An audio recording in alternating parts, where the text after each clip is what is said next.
Ang kwentong ito ay hango sa totoong buhay.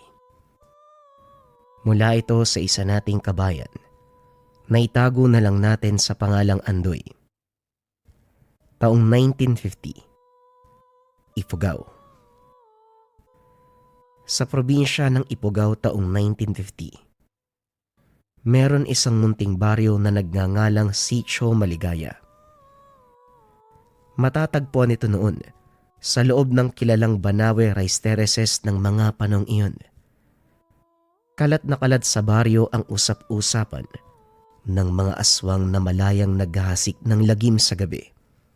Kaya naman bago pa magdilim at sumapit ang alas 7, lahat ng residente doon ay nasa loob na ng kani-kanilang mga bahay. Bukod sa nakasarado ang bawat pintuan at bintana, sinigurado ng bawat pamilya nakakadena ang mga ito. O hindi kaya naman merong nakaharang na malaking kahoy.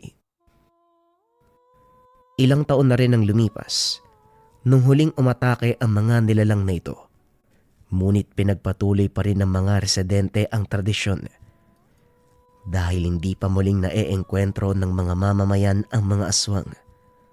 Ito ang naging rason kung bakit hindi naniniwala ang batang si Andoy sa mga kwento ng matatanda, pati na rin ng mga magulang. Bagamat pinagsasabihan si Andoy ng mga magulang nito, maniwala man o sa hindi, wala namang masama kung maghahanda para makasigurado. Kaso nga lang, hindi pa rin sumang-ayon si Andoy. Isang araw, habang nag-aayos ng mga palay si Andoy kasama ang ama, narinig niya ang tawanan at hiyawan ng ilan sa mga kabataan sa lugar. Nagkukumpulan ang mga ito at tila nagkakantsawan sa pinapalibutan. Kaagad ibinaba ni Andoy ang mga hawak na palay at dumampot ito ng itak. Lumapit siya sa nagkukumpulang kabataan upang siguraduhing mabuti kung ano ang pinagtutulungan ng mga ito. "Sinasabi ko na nga ba eh," wika ng binata sa sarili. Inangat nito ang hawak niyang itak. "Kapag hindi niyo pa tinigilan yung panunokso kay Linda, sisiguraduhin ko na meron tatamaan sa inyo," wika ni Andoy habang pinapakita ang bitbit na itak.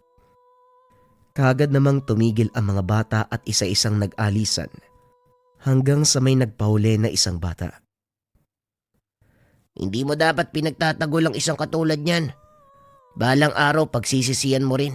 Yung pagtulong mo sa mga lahi nila, matatauhan ka rin. Sana lang hindi ka mapahamak sa ginagawa mo. Nagkipit balikat na lang ang binata at hindi na lang ito pinansin. Agad niyang inabot ang kanyang kamay upang tulungan na tumayo ang kaibigan. Hindi ko alam kung bakit naniniwala yung mga yun sa mga kwento eh. Kapag nalaman ko talaga kung sino nagpakalat ng chismis na yun, sisiguraduhin ko malilintikan sa akin eh. Wika ni Andoy sa kaibigan. "Wala namang problema kung naniniwala sila sa mga kwento eh. Ang akin lang, huwag silang mananakit," wika ni Linda, sabay pagpag nito sa katawan. Napaaray ang dalaga dahil natamaan nito ang isa sa mga sugat. Kaagad siyang tinulungan at dinala ni Andoy sa kanilang tahanan upang ipagamot kay Aling Maria, ang nanay ni Linda. Dating kilalang magaling na manggagamot si Aling Maria. Sa sobrang galing nito, dinarayo pa nga ito ng mga karatig bayan para lang makapagpagamot. Kaso nga lang hindi nila alam kung bakit. Isang araw ay bigla itong nagbago. Ang dating masayahin at matulungin na matanda, pinalitan ng maasim at nakasimangot nitong muka. Dito na din nagsimula ang mga usap-usapan na naging mangkukulam ang matanda. Ayon sa mga sabi-sabi, ginamit daw nito ang karunungan ng kasamaan hanggang sa kinusumo nito ang kanyang kaluluwa dahilan upang ito ay magbago. Hindi nila alam kung bakit niya ito ginawa, kung totoo man ba ang mga kwentong ito. Pero naging sapat na iyon upang layuan at katakutan ang matanda. Paghatid ni Andoy sa dalaga, hindi na ito nanatili pa. Bagamat hindi naniniwala ang binata sa mga kwento, narerespeto niya ang kagustuhan ng matanda na ayaw nito nang may bumibisita sa kanila. Maraming salamat, Andoy ah. Hindi ko alam kung anong gagawin ko kapag wala ka. O siya, sige, mag-iingat ka ah. Wika ng dalaga. Sinarado nito ang kanilang pintuan. Habang naglalakad, nagbalik tanaw ang binata. Inisip nito ang sinabi ng kanyang kaibigan. Magkahalong lungkot at tuwa ang naramdaman ng binata sa sinabi ng kaibigan. Tuwa dahil pinapahalagahan ng dalaga ang kanilang pagkakaibigan. Ngunit ang lungkot naman dahil siya lang ang nag-iisang kaibigan nito. Pagkarating sa tahanan, kaagad nag-isip ang binata ng paraan kung paano ito mapapaniwala ang mga tao na hindi tunay ang kumakalat na balita tungkol sa dalaga at ina nito. Naalala ng binata na ang mga tsismis na sinasabi, sa gabi nagaganap ang pangkukulam ng matanda. Ngunit dahil wala namang nalabas sa gabi, wala ni isa ang nakapagpatunay. Kaya naman napagpasyahan ng binata na hikayatin ang mga mamamayan na huwag muna umuwi kagad ng tahanan. Huwag magsara ng tahanan lalo na kung hindi pa naman magpapahinga. Wika ng binata na wala naman ang mga nilalang na kinakatakutan ng mga residente. Dagdag pa nito, sa hinaba-haba ng panahon, ni isang beses hindi nakita ang sinasabing aswang. May ilang napaisip sa mga binitawang salita ng binata. Kadalasan sa mga naimpluwensya nito ay mga kabataan din. Ngunit ang ilan ay hindi naniwala at minabuting doblehin pa ang mga kadena. May ilan rin sa mga residente ang nagsaboy ng asin sa bakuran, pinalibot sa buong tahanan.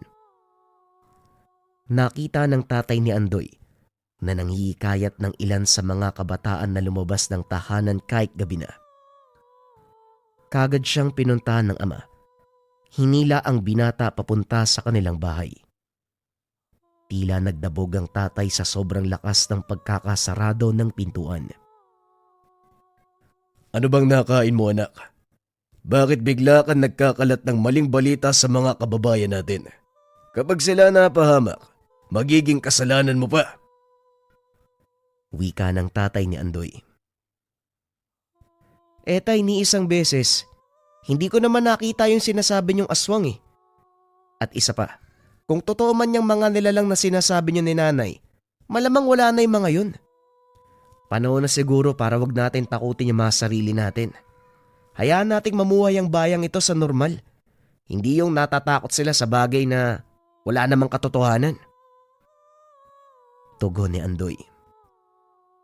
Hindi mo alam ang sinasabi mo, anak. Hindi mo alam ang kakayahan ng mga aswang. Itsura pa lang nila, magdudulot na ng matinding takot sa inyong puso. Papaano na lang kapag nalaman mo pa kung ano ang kaya nilang gawin? Alam mo, nakakahalata na ako sa iyo eh. Alam kong ginagawa mo ito para kay Linda. Hoy anak, huwag kang masyadong makikipaghalubilo sa babaeng yun.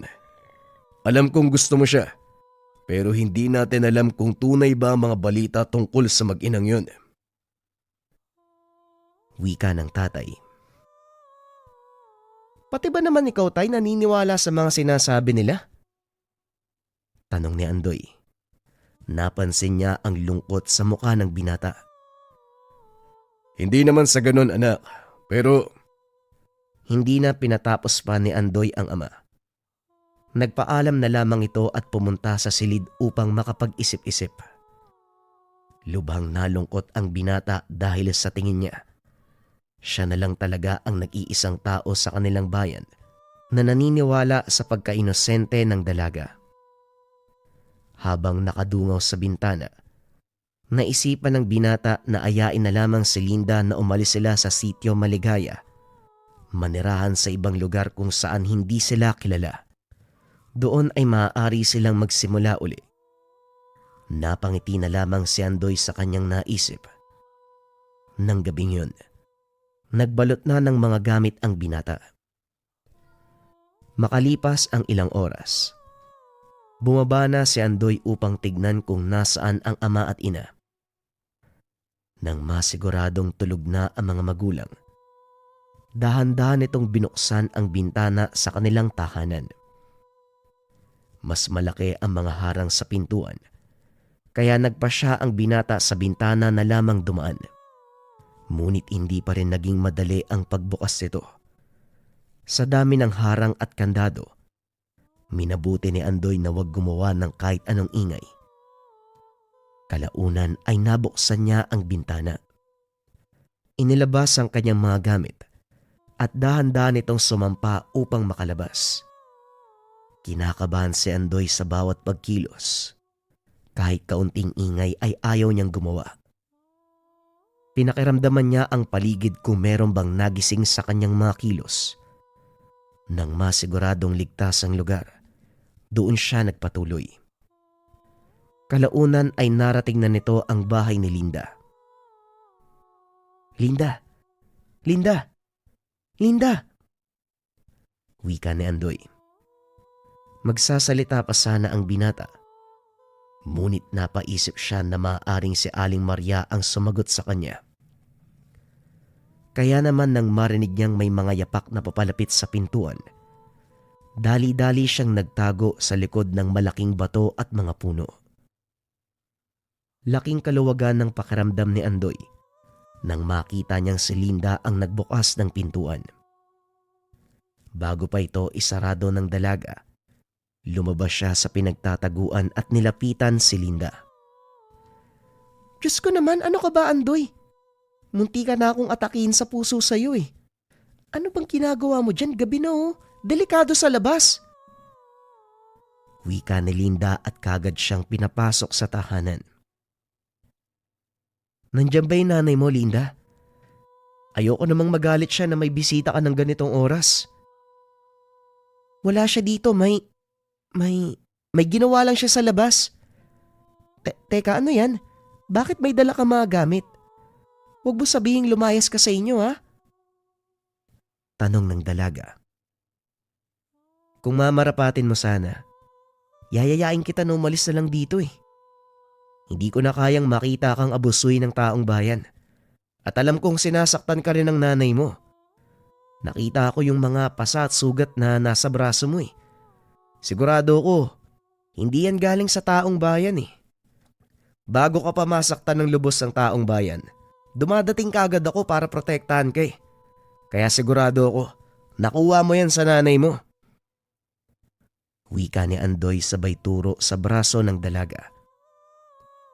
Kaagad tinago ng dalaga ang mga pasa at sugat. Magsasalita sana ito nang biglang may kumatok sa pintuan. Kaagad nagtago si Andoy pati na rin ang mga gamit nito.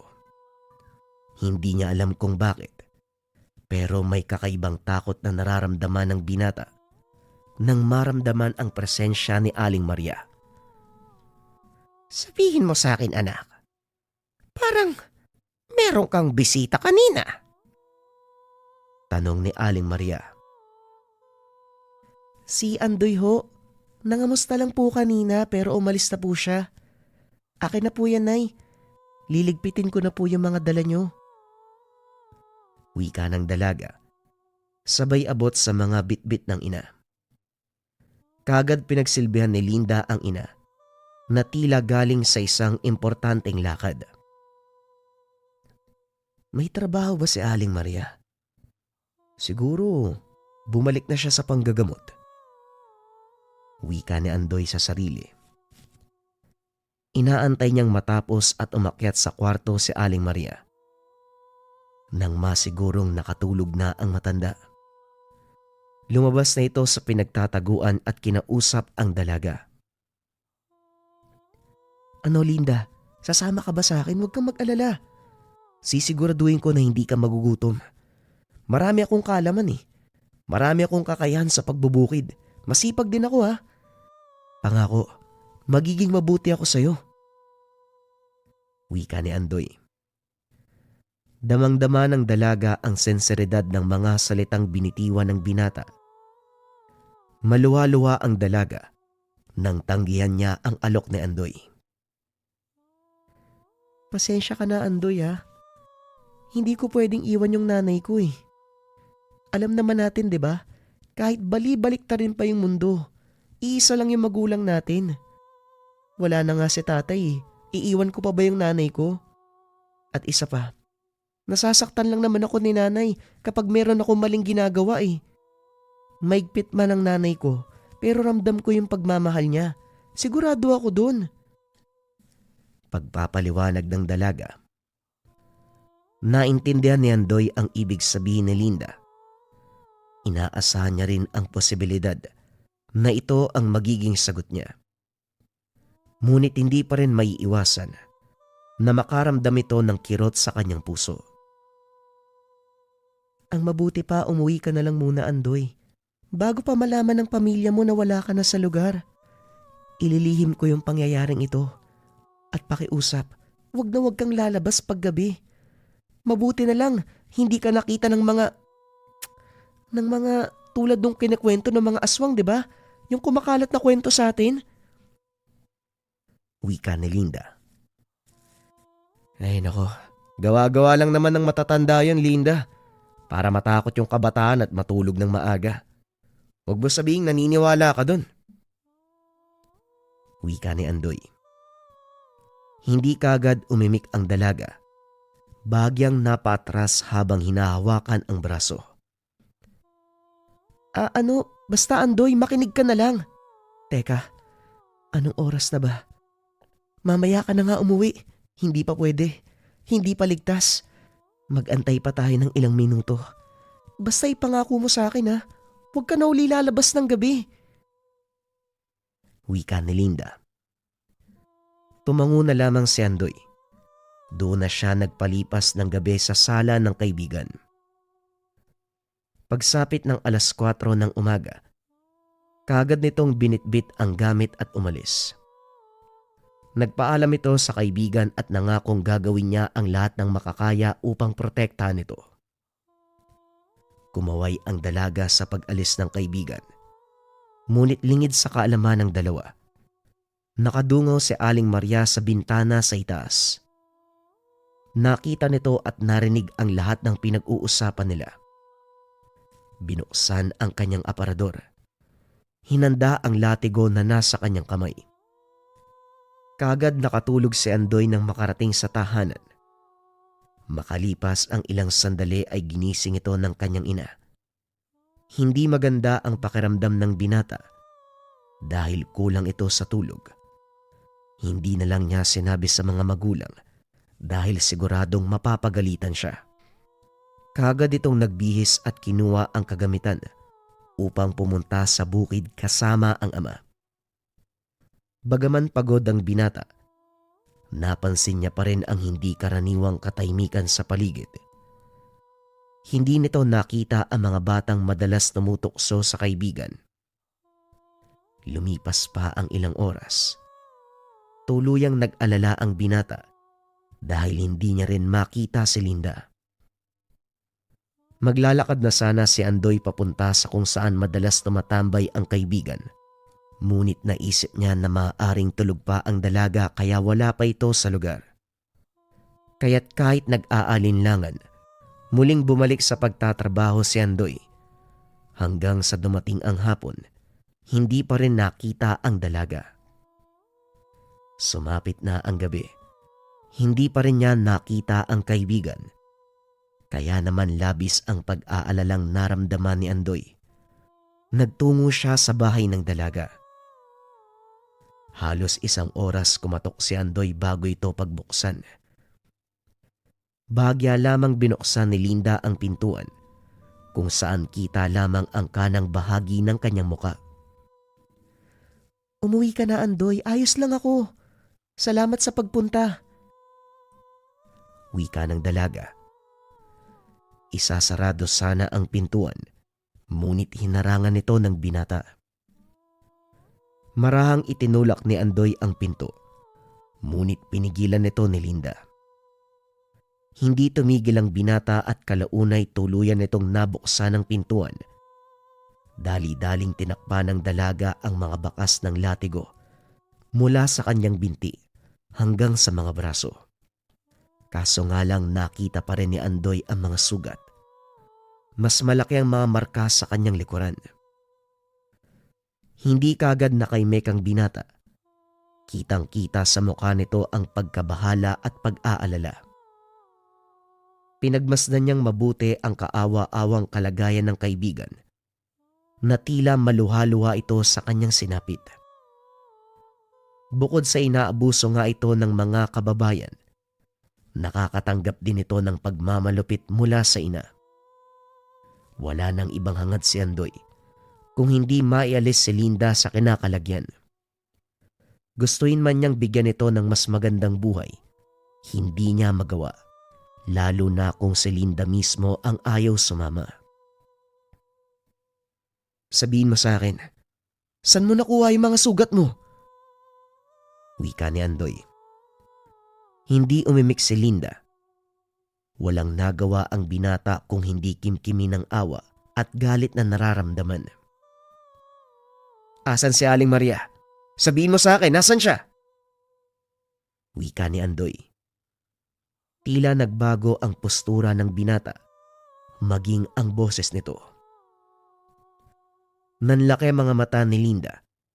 Ito ang unang beses niyang narinig ang pagkaseryoso at galit ng binata. Wag na, Andoy. Hindi naman siya... Ano? Hindi masama ang ginagawa niya sa'yo. Hindi pa ba sapat sa'yo yung pananakit ng mga kababaryo natin? Pati sa nanay mo nagagawa mong tisin. Ay nako, pasensya ka na. Hindi ko sinasadyang tumaas yung boses ko eh. Nag-aalala ako eh. Mamaya, makita na lang kitang bangkay kapag pinagpatuloy mo yung ganyang buhay eh. Wika ni Andoy. Walang nasabi ang dalaga. Alam niyang tama ang binata. Siya rin mismo ay naghahangad na matrato ng maayos, ngunit hindi naman kayang iwan ang ina. Lumabas si Andoy upang makapag-isip-isip. Siya na mismo ang maghahanap kay Aling Maria dahil ayaw sabihin ng dalaga ang kinaroroonan nito. Habang nasa tahanan, inakala ng dalaga na umuwi na si Andoy kaya hindi na sinundan pa. Nilagyan niya ng mga gamot ang sugat at nagpahinga. Punong-puno ang isip ni Andoy habang hinahanap ang matanda. Bukod sa hindi niya alam ang kinaroroonan nito, hindi niya rin alam kung paano o kung ano ang sasabihin. Bagamat kabado ang binata, hindi naman ito nalamangan ng kanyang damdamin para sa dalaga. Makalipas ang ilang sandali, nakarinig ng tila may nagdarasal sa bandang unahan si Andoy. Binagalan niya ang paglalakad. Dahan-dahan itong lumapit sa pinagmumula ng ingay. Bumaba ang binata habang papalapit na sa lugar. Meron ditong malaking apoy na hinaharangan ng anino ng isang tao. Nakataas ang parehong kamay. Sinubukang pakinggan ni Andoy kung ano ang salitang naririnig. Ngunit kahit anong pag-intindi niya, wala ni isang salita ang pamilyar sa kanya. Hindi normal na lingwahe ang lumalabas sa bibig nito. Ngunit habang tumatagal, napapansin ni Andoy na tila pamilyar ang boses ng nagsasalita. Nanlaki ang mga mata nang maisip niyang maaaring si Aling Maria. Ngunit hindi siya sigurado dahil nakatalikod ito habang nakabalot ng itim na tela. Gulat na gulat ang binata. Nakatapak siya ng sanga na naglikha ng ingay. Tumigil sa pagsasalita ang matanda. Humarap sa kinaroroonan ni Andoy. Tinakpan ng binata ng maigpit ang kanyang ilong at bibig. Ginawa niya ang lahat upang hindi na muling makalikha ng ingay.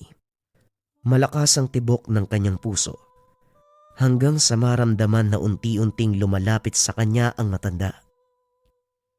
Nanay, ano pong ginagawa niyo dito? Hindi ba dapat nandito ka malapit sa apoy? Masisira yung ritual na ginagawa mo eh. Wika ni Linda sa ina. Kagad umatras ang matanda at bumalik sa dating pwesto. Nakaramdam ng ginhawa ang binata. Dahan-dahan itong gumapang papaalis sa lugar. Lingid sa kanyang kaalaman, sinadya ito ni Linda upang makatakas siya. "Andoy, sana tumigil ka na. Hindi mo alam yung gusto mong pasukin." Wika ni Linda sa sarili. Itinaas niya rin ang dalawang kamay. Sinamahan ng ina sa pagdarasal. Nang makalayo na ang binata, doon niya napagtanto na maaaring may katotohanan nga ang mga naririnig na tsismis. Hindi ganun si Linda eh. Pati ba naman ako maniniwala na din? Wika ni Andoy sa sarili. Sinasampal niya ng marahan ng pisngi. Kalaunan ay nakauwi na rin ang binata. Sinabi sa sarili, bukas kailangan sagutin ni Linda ang ilan sa kanyang mga katanungan. Pagputok ng liwanag, hinanap kagad ng binata si Linda, ngunit wala ito palagi sa kinaroroonan. Dito nagpasya na lamang muna ang binata, tulungan ang ama upang hindi masayang ang oras. Matapos ang pagbubukid ni Andoy, pinuntahan din ito ang tahanan ng dalaga ngunit parang walang tao sa lugar. "Tao po! Tao po!" Wika ni Andoy, habang kumakatok sa pintuan ngunit walang sumasagot. Sinubukan muli ng binatang kumatok ng ilang beses, kaso nga lang walang rumiresponde. Naghintay ang binata sa bakuran ng dalaga hanggang maggabi. Hindi nito namalayan na nakatulog siya kakaintay. Nagising na lang si Andoy. Nakarinig siya ng malakas na ingay. Samahan ng malakas na angil na parabang nagmumula sa napakalaking hayop. Hindi niya matukoy kung anong uri ng tunog. Kagad tumayo ang binata at sinuri ang paligid. Dahil sa dilim, hindi niya alam na merong papalapit sa kanya.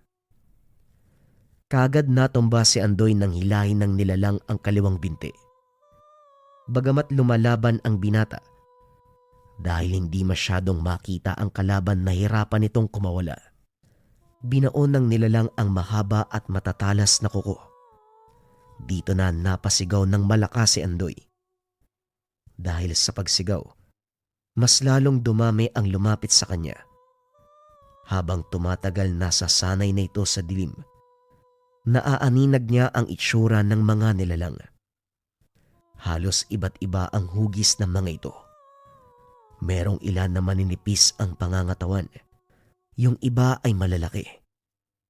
Bagamat iba't iba ang anino ng mga ito, pare-pareho naman silang pula ang mga mata.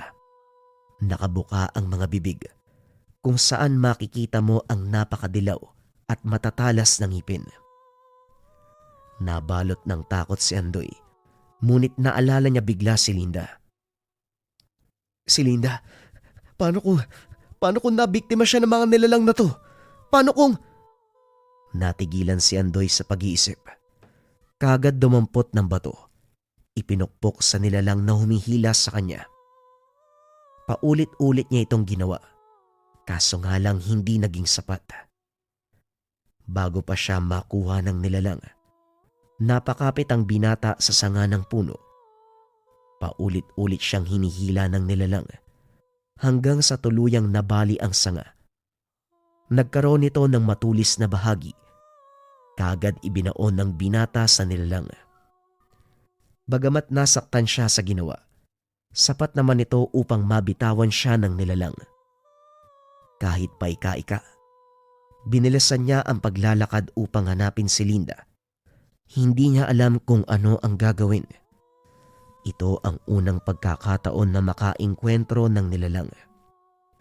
Unti-unti nang nangihina ang katawan ni Andoy sa dami ng dugo na nawala at sa dami ng sugat.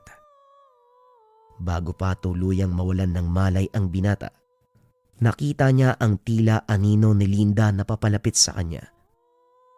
Tuluyan nang nandilim ang paningin ni Andoy. Nagising na lamang ito makalipas ang ilang sandali Nasa ilalim ng malaking puno. Balot na balot ang buong katawan ng iba't ibang klase ng dahon. Kahit papano, nabawasan ang sakit na nararamdaman ng binata. Kumusta ang kalagayan mo, Andoy? Wika ni Linda na siyang kinagulat ng binata. Sa dilim ng paligid, hindi niya namukaan ang dalaga.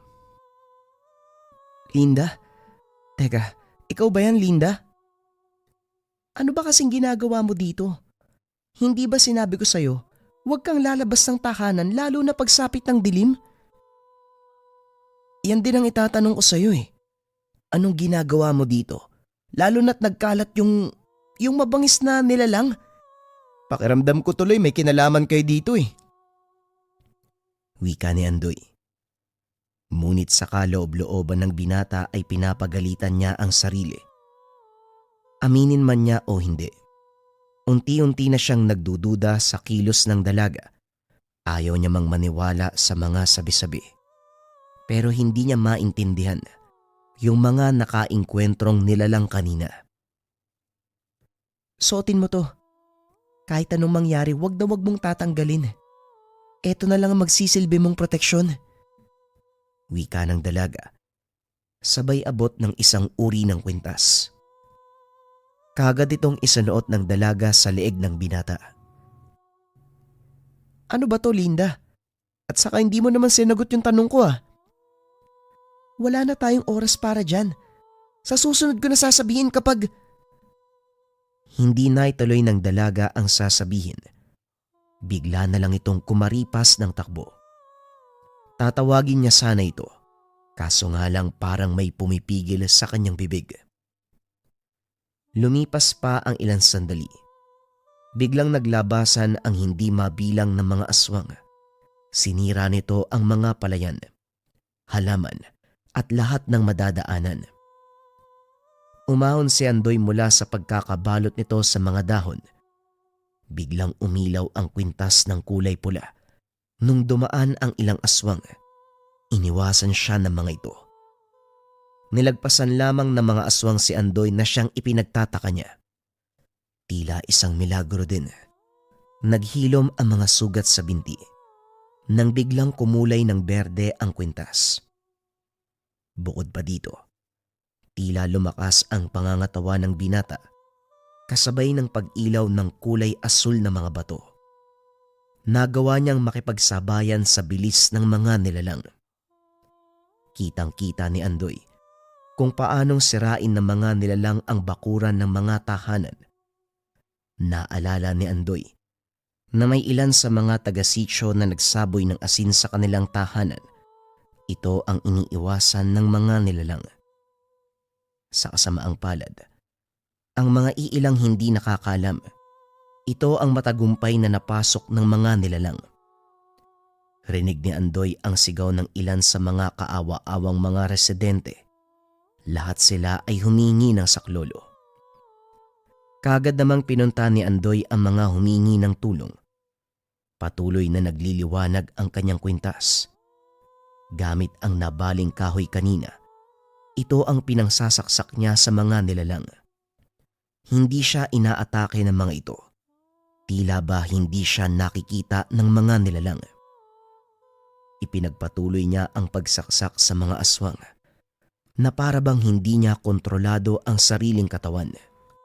Hanggang sa napahinto ang binata nang maparap sa mas malaking nilalang. Nabali ang hawak na sanga. Mas mahaba ang mga kamay nito.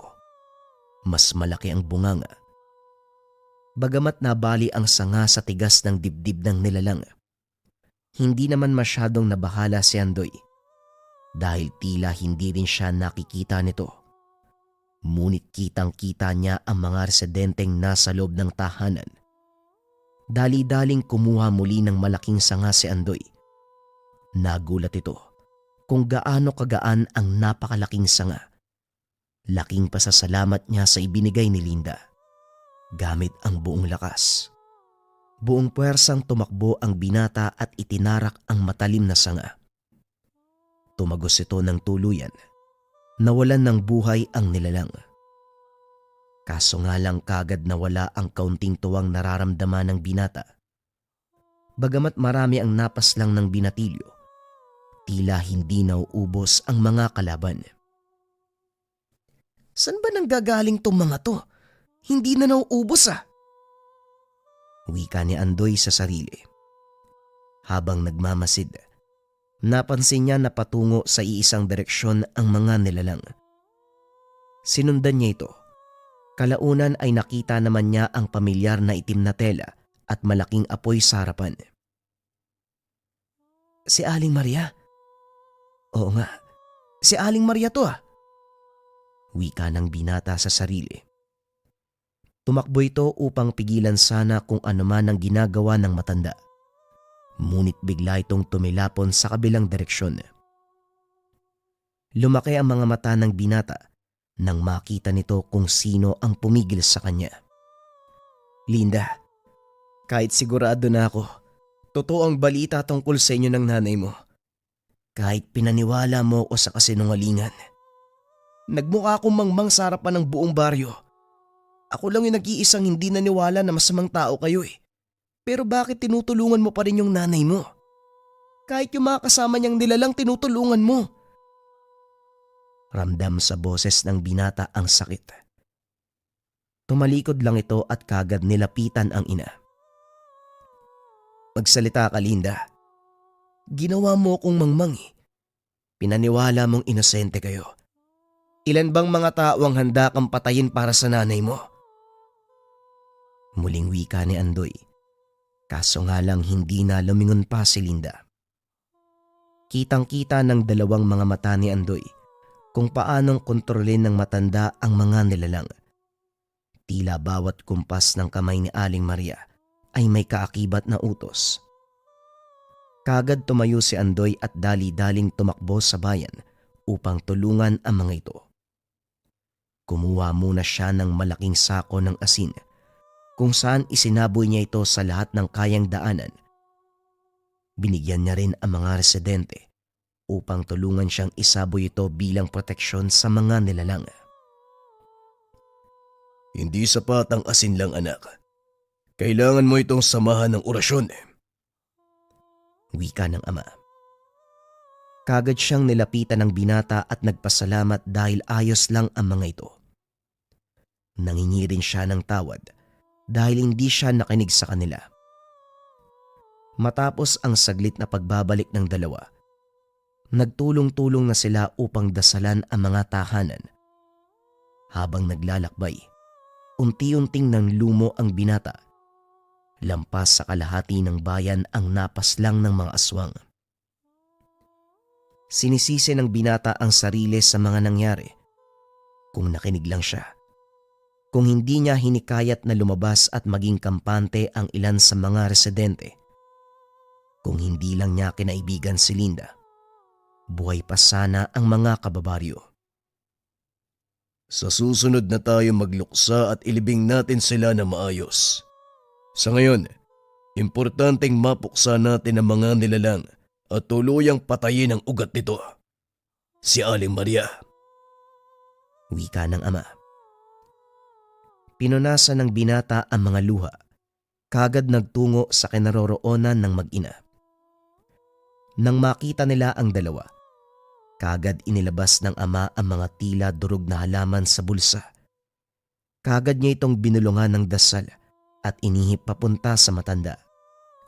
Umangil ng napakalakas ang matanda dahil tila nalapnos ang mga balat nito. Agad niyang itinuro ang tatay ni Andoy at sumugod kagad ang mga nilalang. Dali-daling tinulungan ni Andoy ang ama habang nakikipaglaban ang binata sa mga ito. Ang ama ay ginagamit ang kaalaman upang puksain ang mga ito ng tuluyan. Nakita ni Aling Maria ang kwintas ni Andoy. Nanlaki mga mata at tumingin sa leeg ng anak. Nang makitang wala ito, kagad siyang sinampal ng matanda. Ibinigay ko sa iyo ang bagay na yon bilang proteksyon mo. Hindi yon para sa iba. Naitigil na natin to, matagal na ako nagmamakaawa sa iyo eh. Lumipat na lang tayo kung saan walang nakakakilala sa atin. Kahit mapatay mo yung mga residente dito, hindi na natin maibabalik pa si tatay. Kahit po ako nasakta ng patayin nila si tatay, pero kahit pumatay pa kayo ng libo-libong tao, hindi na po siya mabubuhay eh.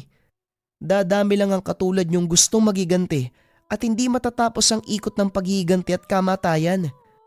Nanay, tumigil na tayo. Wika ni Linda. Tila napaisip ang matanda ng bagya. Ngunit kalaunan, hindi na lang niya pinansin ang pakiusap ng anak. Nagpatuloy ang matanda na magasik ng kadiliman sa bayan. Ang dating gabi sa sitio Maligaya, punong-puno ng bituin, ngayon ay karumal-dumal ang makikita. Habang tumatagal ang labanan ni Andoy at ng tatay nito laban sa mga aswang, unti-unti nang nakakaramdam ng pagod ang binata. Kahit papano, may limitasyon ng kwintas na ibinigay ng dalaga. Nang tuluyan ng maubos ng dalawa ang mga aswang, sa hindi inaasahang pagkakataon, 3 nilalang ang tinawag ng kalaban. Mga uri ng nilalang na merong pakpak. Dito na lubusang nahirapan ng binata dahil doble ang lakas nito kumpara sa mga nakalabang aswang. Tinulungan siya ng ama, ngunit hindi masyadong umuubra ang mga orasyon sa 3 nilalang. Kung ano man ang usapan ni Aling Maria sa mga nilalang na ito, mataas na uri ng orasyon ang ginamit niya. Hindi tinatabla ng mga aswang kahit pinakamalakas na orasyon ko ang gamitin. Isang paraan na lang ang pwede kong gawin, anak. Ako mismo ang magsisilbing pangontra sa mga aswang. Ingatan mo ang iyong ina. Huwag mong kalimutan na mahal ko kayo. Wika ng ama. Nagbanggit ito ng ilang orasyon. Naglabas sa bulsa ng kulay itim na ugat. Lumapit siya sa mga aswang at hinayaang kainin ang kanyang sarili. Tutulungan pa sana ito ni Andoy, ngunit sobrang bilis ng kaganapan. Umagos ang dugo ng tatay sa mga nilalang. Kaso nga lang sa pagkonsumo sa katawan ng ama, ito ang pinakamalaking pagkakamali ng mga nilalang. Tuluyang nanghina ang kanilang katawan. Ito naman ang pagkakataon ni Andoy na tuluyang puksain ang mga ito. Walang pagdadalawang isip niyang ginilitan ng leeg ang 3 aswang. Matapos patayin ng mga nilalang, hinabol muna ng binata ang kanyang hininga. Dahil lubos nitong nagamit ang kanyang lakas, maging ang kapangyarihan ng suot na kwintas. Napalood muna ito at nagpahinga ng bagya. Lingid sa kanyang kaalaman, hindi pa natatapos si Aling Maria. Muli niyang ginamit ang mga pulsera sa kamay. Nag-utos sa isa pang nilalang upang tuluyan na si Andoy. Nang makita ni Linda ang ginawa ng nanay, kagad niyang kinuha ang itim na porselas. Walang pagdadalawang isip na tinapakan at dinurog ang mga bato. Dahil sa ginawa ni Linda, naputol ang ugnayan ng ina sa mga nilalang at bilang kabayaran sa kanyang ginawa, sila ang pinunterian ng mga nilalang. Nakatalikod si Aling Maria. Papunta sana ito muli sa tahanan upang kumuha ng iba pang kagamitan. Naiwan ang anak sa lupa kung saan ito inatake ng nilalang. Napasigaw kagad si Linda sa sakit. Bagamat naging masamang ina ito, naroon pa rin ang pagmamahal sa kanyang anak. Kitang-kita sa mukha ng matanda ang takot at pagsisisi. Hindi naprotekta ng dalaga ang sarili dahil na rin sa pananakit ng kanyang ina. Kaya bago pa ito tuluyang lantakin ng nilalang, kagad nagbitaw ng orasyon ang nanay upang siya ang punteryahin ng mga nilalang. Kagad silang lumipat sa matanda at siya ang pinatay. Katulad ng ginawa ng tatay ni Andoy, inalay din ng matanda ang kanyang sariling katawan upang magsilbing pangontra sa mga nilalang. Kalaunan, tuluyang nilamon ng nilalang si Aling Maria. Kahit papano may awa pa rin ang tadhana kay Linda. Nauna siyang mamatay dahil sa mga sugat. bago pa niya makitang mamatay sa kanyang harapan ang minamahal na nanay. Matapos naman ng kaganapang iyon, kagad umalis ang mga nilalang sa lugar. Iilang tao na lang ang natirang residente sa buong sitio. Nagtagumpay ang plano ng matanda, makapagigante sa buong lugar. Kaso nga lang namatay din ang nag-iisa niyang anak. Nagluksa ang mga natira sa sitio. Naiwan ang iilang mga residente upang buuin muli ang mga tahanan at komunidad na nasira. Lumipas ang ilang araw. May nabalitaan ang ilan sa kanila. Meron daw natagpuan na aagnas na hindi makilalang hayop na napakalaki. Alam ni Andoy na ito ang mga nilalang na kumain kay Aling Maria. Dahil sa ginawang pangontra ni Aling Maria, dahil inalay niya ang katawan upang magsilbing pangontra, hindi na tumagal pa ang buhay ng mga nilalang. Isang dekada ang lumipas matapos ang karumal-dumal na insidenteng iyon. Bagamat sariwa pa rin ang alaala ng gabing iyon, hindi ito naging hadlang upang magpatawad at umusad muli ang mga residente. Isa sa mga paraan upang makalimot ang ilan, umalis sa bayang iyon. Ang nanatili na lamang sa lugar, si Andoy at ang nanay nito. Nagbalik tanaw si Lolo Andoy sa mga nakaraan nito. Nakita niyang maraming nagbago sa sitio Maligaya makalipas pa ang ilang mga taon. Tanging si Andoy na lamang ang naninirahan doon na naaalala pa ang nangyari sa nakaraan. Sa awa ng Diyos, matagumpay na nabuo muli ni Andoy ang sitio dahil sa kaalaman sa pagbubukid. Unti-unti ring bumalik ang luntiang paligid. Mas dumami pa ang mga halaman at puno. Kalaunan merong mga manlalakbay na nadiskubre ang dating sitio. Ang ilan sa mga manlalakbay ay nagpasyang manirahan sa sitio Maligaya. Hindi na katulad noon na tuwing gabi ay kailangan magsara at magkandado ng mga pintuan. Ngayon ay malaya na silang nakakapaglakad sa gabi na walang pangamba sa mga nilalang. Bumalik sa ligtas at payapa na sitio ang buong lugar dahil nawala na ang banta ng mga nilalang. Ayon pa sa mga kwento, may isang espiritong gumagala tuwing gabi sa sitio Maligaya. Binabantayan nito ang mga mamamayan. Pinoprotektahan ang mga tao sa anumang dilubyong dumating sa bayan. Sa pagkakalam ni Andoy, ang kaluluwa ni Linda ang naging tagapagbantay ng mga taong naaapi sa kanilang bayan. Ngunit lahat ng ito ay siya lamang ang nakakalam. Wala ring patunay kung totoo ba ang lahat ng ito o bunga lamang ng malikot niyang isipan. Nabansagan mang sitio Maligaya ang buong lugar. Ngunit sa ganda ng pangalan nito, merong karumal-dumal na karanasan ang nangyari sa lugar. Maraming salamat sa pakikinig ng ating kwento. Opinyon ko lang para dun sa nagpadala. Ewan ko kung ganun din yung mapapansin nyo mga kabayan kasi pinadala lang naman sa atin to . Si Linda mismo yung nagbigay ng pangontra tapos sila din yung dahilan kung bakit merong panggagambala sa lugar. Pero makikita din naman natin sa kwento, yung nanay niya lang naman yung gusto magigante. Kaso ang problema dito, sobrang bilis kumapit ng tangan yung binigay sa kanya na kwintas. Parang pagkasuot pa lang, naging sobrang lakas kagad ng bida. So parang medyo off ako dun sa part na yun. Kaya ba mga kabayan, anong masasabi nyo sa kwento na ito? Maligaya akong babasahin ng comments nyo para mabasa din ng sender natin. Ang kwentong ito ay hango sa totoong buhay. Mula ito sa isa nating kabayan na itago na lang natin sa pangalang Adelo. Walang eksaktong taon, probinsya ng Iloilo. Maraming uri ng mutsyang naglipana sa kapaligiran. Ang ilan ay ginagamit sa panggagamot at ang ilan ay ginagamit para makapanakit ng kapwa. Ngunit may ilang ding mutya na ginagamit para tumawag ng demonyo na mula pa sa kailaliman ng impyerno. Karamihan sa mga mutsyang ito nagmula sa hayop, kagaya ng aso, pusa, o hindi naman kaya ang mga musang. Ito ang naging karanasan ng ating tagapagpadala.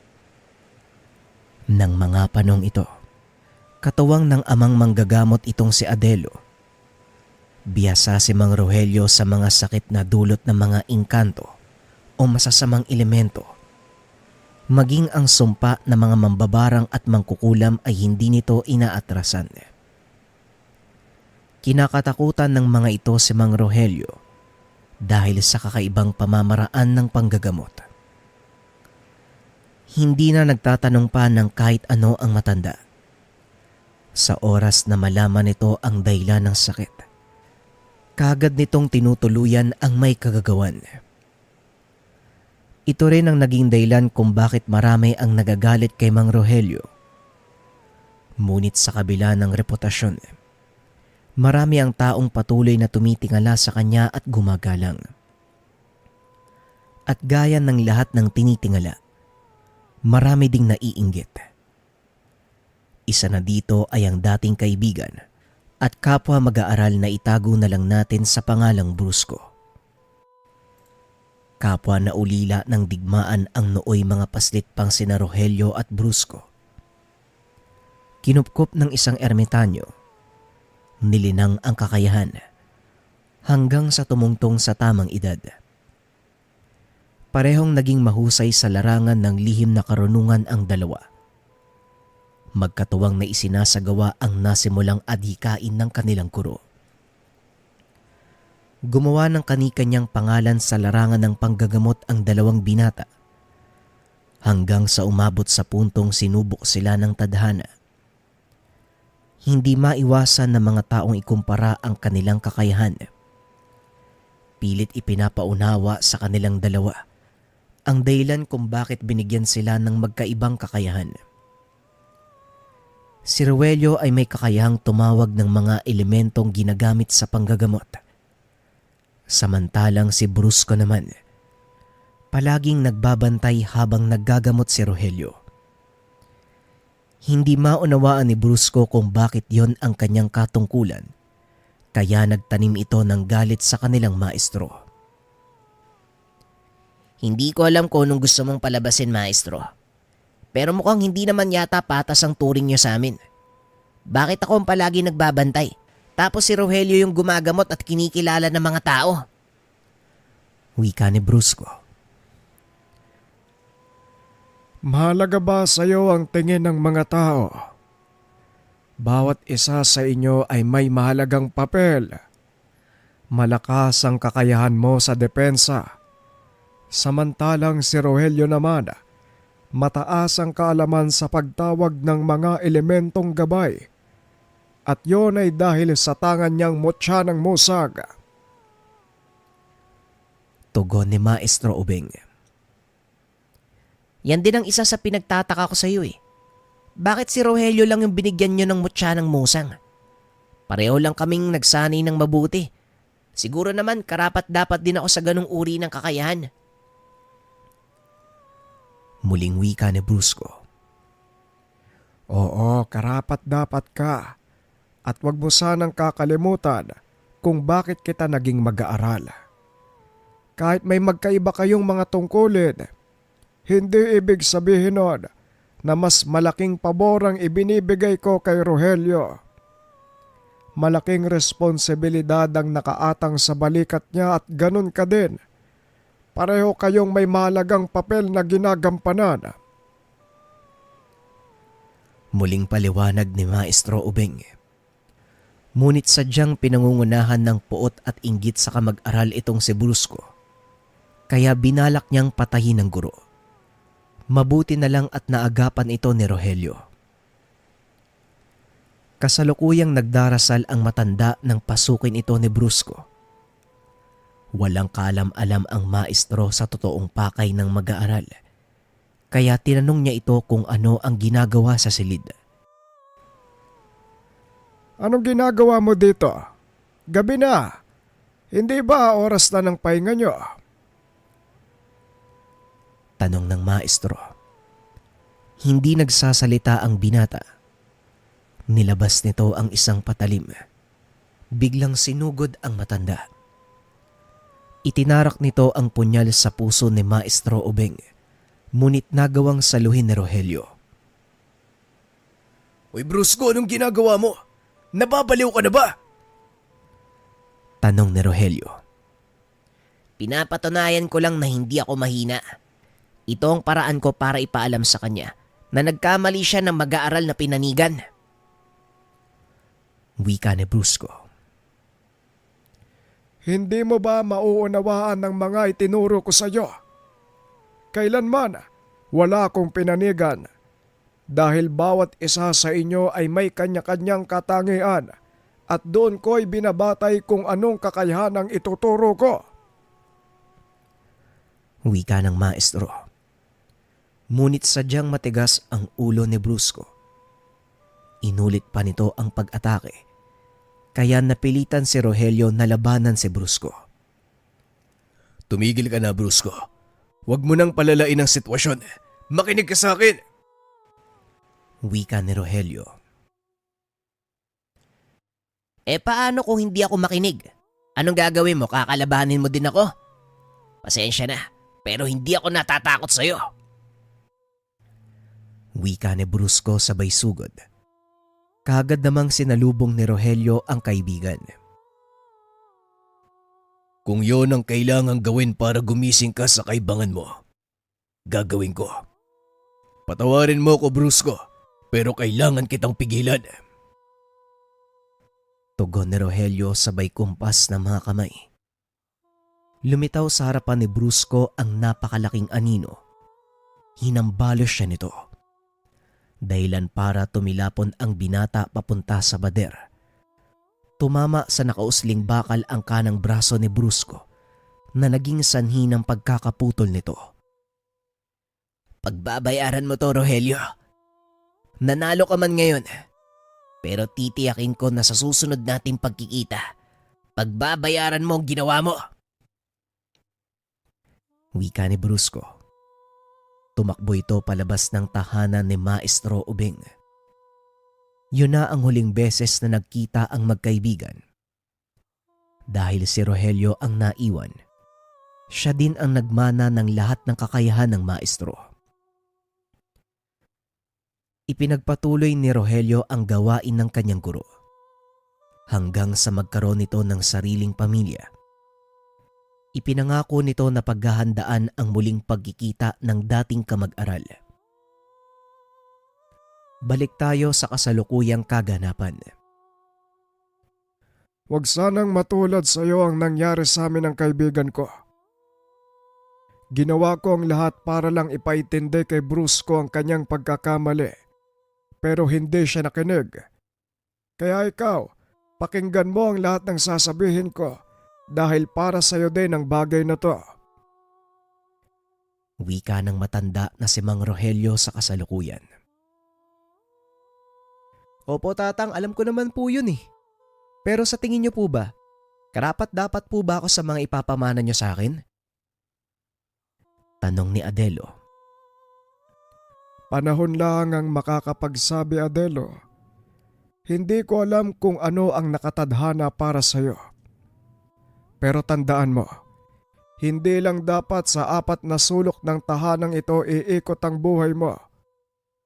Subukan mong tuklasin ang mundo sa labas.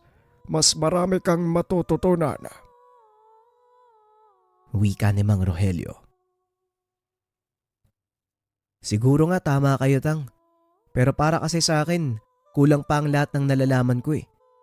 Mas gusto ko pong matuto mula sa mga karanasan nyo. Lalo na yung paggamit ng mutya ng musang. Wika ni Adelo. Natahimik si Mang Rogelio sa sinabi ng anak. Piniling ibahin ang usapan. Ang mabuti pa dalhin mo ang buslo at pumunta sa kagubatan. Wala na akong lampuyang. Kailangan ko nito bukas para sa gagawin nating panghaplas. Wika ni Mang Rogelio. Wala nang nagawa si Adelo kundi sumunod sa ama. Hindi nawala sa isipan nito ang pangyayari. Bakit kaya sa tuwing babanggitin ko yung tungkol sa mutya ng musang, iniiba ni tatang yung usapan? Hindi ko siya maintindihan. Pero malaki naman yung tiwala ko sa kanya kaya alam kong may dahilan ang ginagawa niya. Wika ni Adelo. Kasama nito ang kaibigang si Rodolfo na noon ay nagsisimula pa lang sa pagsasanay sa ilalim ni Mang Rogelio. Tama ka, Adelo. Kung ano man ang dahilan ni Maestro para yun sa ikabubuti mo. Kaya bilisan mo na ang paglalakad. Mamaya abutan tayo ng ulan sa gubat eh. Madulas pa naman ang batong daan. Wika ng kaibigan.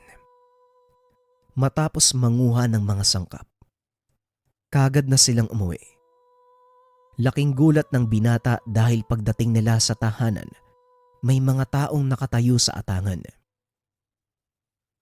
May pasyente pa si tatang? Gabi na. Wika ni Adelo. Dali-daling pumasok ang dalawa.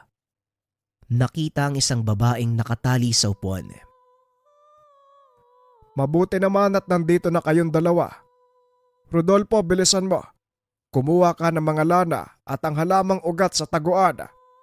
Ikaw naman, Adelo. Siguraduhin mong walang ibang makakapasok sa bahay, mapatao man o elemento. Wika ni Mang Rogelio. Hindi na nagtanong pa ang dalawang binata. Batay sa kilos ng matanda, seryoso ang lagay ng kanilang pasyente. Gumawa ng orasyon pang proteksyon si Adelo, habang si Rodolfo naman nakatayo sa likuran ni Mang Rogelio habang ginagamot ng matanda ang pasyente. Malala na ang tama ng barang sa katawan ng pasyenteng ito. Ang pagkakamali lang ng gumawa, nag-iwan siya ng bakas. Manood kang mabuti, Rodolfo. Wika ni Mang Rogelio. Napatingin si Rodolfo kay Adelo na noon ay patuloy na nagbabantay sa atangan. Hindi po ba dapat si Adelo ang nandito? Wika ni Rodolfo. Tama ka. Kasi siya ang higit na nakakaalam ng mga proseso. Pero mas mahalagang nakikita mo ang ginagawa ko, Rodolfo. Para pagdating ang panahon, kapwa nyo alam ni Adelo ang gagawin. Wika ni Mang Rogelio. Kinuha nito sa bulsa ang mutsyang pinaka-iniingatan. Kapiranggot na bato na halos kasing laki ng butil ng munggo. Nakasilid ito sa maliit na bote. Binuksan ng matanda ang sisidlan at nagsimulang magbulong ng mga dasal. Ramdam ni Rodolfo ang biglaang pagbigat ng katawan, kaya napatanong ito sa matanda. Ano pong nangyayari, Manong? Bakit parang bumibigat yata yung katawan ko? Hindi naman sumasagot ang matanda dahil nasa kalagitnaan ito ng pag-uusal. Ngunit ilang sandali lang, kusang lumantad ang kasagutan sa harapan ng binata. Isang malaking itim na anino ang tila yumakap sa pasyente.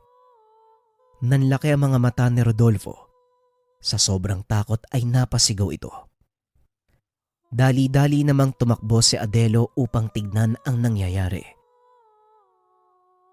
Rodolfo, huminahon ka. Alam kong ito ang unang beses mong makakita ng nilalang. Pero sinisiguro ko sa'yo na hindi natin kaawayan. Isa sa mga elementong gabay ni tatang ang itim na anino, kaya wala kang dapat ikatakot. Wika ni Adelo. Pinayuhan din ito ang kaibigan na ipikit ang mga mata. Ngunit kagad itong sinaway ni Mang Rogelio. Hindi, Rodolfo. Manood ka, tignan mo kung ano ang nangyayari sa mga mambabarang na lumalabag sa kasunduan. Malinaw sa kanila ang babala. Ngunit hindi nila pinakinggan. Kaya nararapat lang sa kanila ang kaparusahan. Wika ng matanda. Nanatiling nakamasid ang dalawa sa ginagawa nito. Hindi makapagsalita si Rodolfo ng mga sandaling iyon. Pinapanood nito ang nilalang na tila may hinuhugot na kung ano mula sa katawan ng pasyente. Kinakain niya ito. Ang nakikita mong hinihila palabas ng itim na anino, ang mismong kaluluwa ng mambabarang. Ito ang pamamaraan ng pagpataw ni Tatang ng kamatayan sa sino mang nahuli niya. Kahit elemento o kahit tao, ganyan ang ginagawa niya. Pagpapaliwanag ni Adelo. Wala pa ring nagbago sa reaksyon ni Rodolfo ng mga sandaling iyon. Kahit nang matapos ang gamutan, dito na nagsimulang makaramdam ng takot si Adelo para sa kaibigan. Kinabukasan, kinausap nito ang ama tungkol sa nangyari. Alam kong masyadong mahina ang dungan ni Rodolfo. Ito ang kinakatakutan ko, Adelo. Kailangan mong bantayan ang kaibigan mo. Dahil ang kahinaan niyang ito ang maaaring gamitin sa kanya ng mga kalaban sa hinaharap. Wika ni Mang Rogelio. Yan nga din po yung gusto kong sabihin sa kanya, Tatang. Pero baguhan pa lang si Rodolfo eh. Malaki pa ang pag-asang mabago niya ang ugali niya. Siguro naman sa paglipas ng panahon masasanay din siya. Wika ni Adelo. Tignan na lang natin. Ayoko magsalita ng tapos, Adelo. O siya, maganda na kayo. Aalis tayo. Ngayong araw ay may pupuntahan tayong mahalagang tao. Muling wika ng matanda. Kagad namang tinawag ni Adelo ang kaibigan na noon ay nagsisibak ng kahoy sa kanilang bakuran. Patuloy pa rin itong nananahimik. Kadalasan ay nakatulala at napapangiti mag-isa. Hindi na lang ito pinansin ni Adelo sa pag-aakalang kusa din itong mawawala sa paglipas ng panahon. Habang naglalakad ang tatlo, kinausap ni Adelo ang kaibigan, ngunit hindi ito sumasagot. Biglang tumigil sa paglalakad si Rodolfo, napatingin kay Mang Rogelio. Manong, mukhang may sumusunod sa atin ah. Wika ni Rodolfo. Napahinto sa paglalakad ang mag-ama. Nilingon si Rodolfo. Wala naman akong nararamdaman ah. Magpatuloy ka na sa paglalakad, Rodolfo. Isa pa, kung meron man silang masamang tangka sa atin, hindi rin sila makakalusot. Dahil napapaligiran tayo ng mga nilalang na nangangalaga sa mutsyang hawak ko. Tugon ng matanda. Kaunting kaalaman. Ang mutya ng musang ay isang uri ng bertud. Sinasabi ng karamihan na ito ay luha ng musang na naging bato. Kadalasan halos kasing laki lang ito ng butil ng munggo. Kakaiba din ang paraan sa pagkuha nito dahil kailangan mong sakta ng hayop hanggang sa maglabas ito ng luha at gamit ang iyong kanang hinliliit. Kailangan mo itong kunin at dali-daling isawsaw sa dinasalang tubig. Ang mutsyang ito, may kakayahang magbukas ng lagusan mula sa mundo ng mga namatay. Meron din itong kakayahan na tumawag ng mga kaluluwa. Sinasabi ding gamit ito ng mga sinaunang babaylan upang tumawag ng mga elementong gagabay sa kanilang mga gawain. Bihira ang taong nakakaalam ng pamamaraan ng pagkuha, kaya hindi rin ganong karami ang mutya ng musang. Balik tayo sa kwento. Muling nagpatuloy sa paglalakad ang binata hanggang sa marating nila ang pupuntahan. Nang mga oras na yon, nasa kalagitnaan sila ng kagubatan. Nakatayo si Mang Rogelio sa harapan ng isang malaking bato. Nakasulat dito ang pangalan ng isang tao. Ano po yung lugar na to? At saka bakit tayo nandito? Tanong ni Adelo. Ito ang huling himlayan ng aking maestro. Ang araw na ito ay anibersaryo ng kanyang kamatayan. Hindi na ako nakakadalaw maraming taon na kaya naisip ko na puntahan para linisin. Wika ni Mang Rogelio. Napansin ni Adelo ang paligid ng bato. 5 metro paikot. Wala kang makikitang tumutubong damo.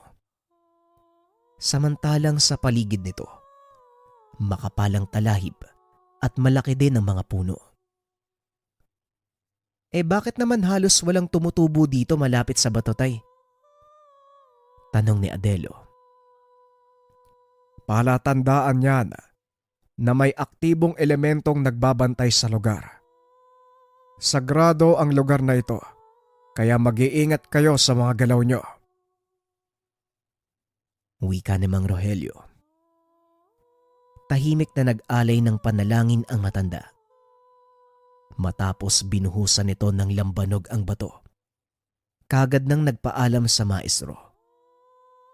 Wala pa ring pinagbago kay Rodolfo kahit nang pauwi na sila. Pagdating sa tahanan, kagad na itong kinausap ng binata. Rodolfo, sabihin mo nga sa akin, ano bang gumugulo sa isipan mo? Tanong ni Adelo. Hindi maalis sa akin yung nakita ko nung araw na yun. Hindi ako makapaniwalang nag-aalaga ng ganong uri ng nilalang si maestro. Wika ni Rodolfo. Bakit ba? Ano ba talaga yung nakita mo? Muling tanong ni Adelo. Demonyo yung nakita ko, Adelo. Nag-aalaga ng demonyo yung tatay mo. Wika ni Rodolfo. Nanlaki ang mga mata ni Adelo sa mga narinig. Minsan na nitong nakita ang sinasabing elemento, ngunit anino lang ang nasisilayan nito. Hindi naman siguro demonyo yung nilalang na yun, Rodolfo. Alam kong hindi magagawa ni tatay na gamitin ang kapangyarihan ng mutya para tumawag ng elemento mula sa impyerno. Wika ni Adelo. Maniwala ka sa akin, Adelo. Alam ko kung ano yung nakita ko.